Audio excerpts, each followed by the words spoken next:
if you can't be disagreeable sometimes as a leader, you can't be effective when there's a tough decision to be made and there are going to be winners and losers.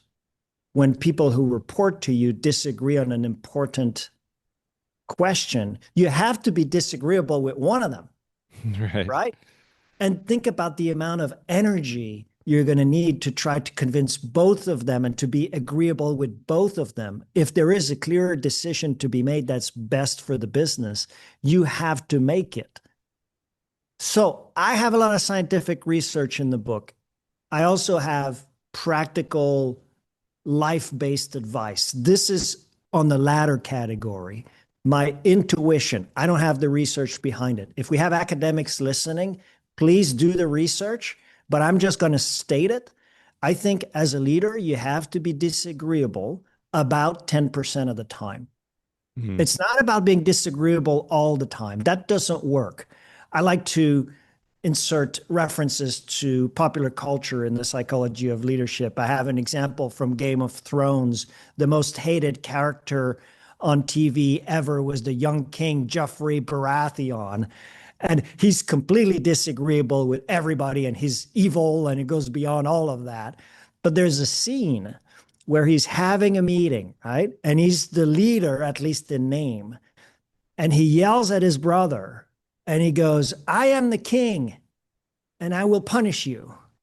And his grandfather, the wise one, goes, any man who feels the need to say, I am the king is no true king. Yeah. It's like kind of when you're a parent and don't know what to say.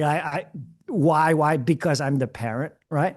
So as a leader, you have a privilege. You can pull that card. But my point is you have to pull it about 10% of the time and be very judicious about it. Mm. Look, and it's not being deceptive or anything. It's just making the tough calls that are required of leadership.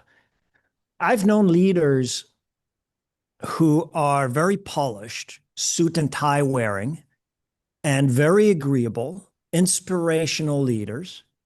But once in a while in a meeting, they'll put their foot down and drop an F bomb. Like, we're not going to drop an F bomb on your show today. That would change the rating of the show, I think. You don't want the little E next to the thing Yeah, thanks, on the Sebastian. podcast.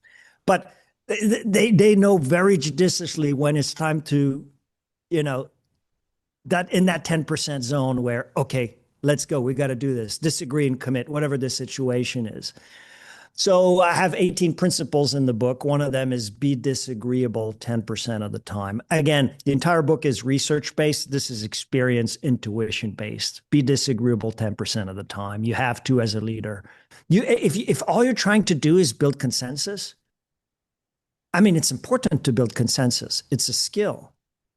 But your business is going to be completely paralyzed if all you do all day long is bring consensus between people who disagree. There is a better course of action most of the time, and you got to disagree with some people to put it in action. And you're the leader. So use that, that's your job. Use that privilege.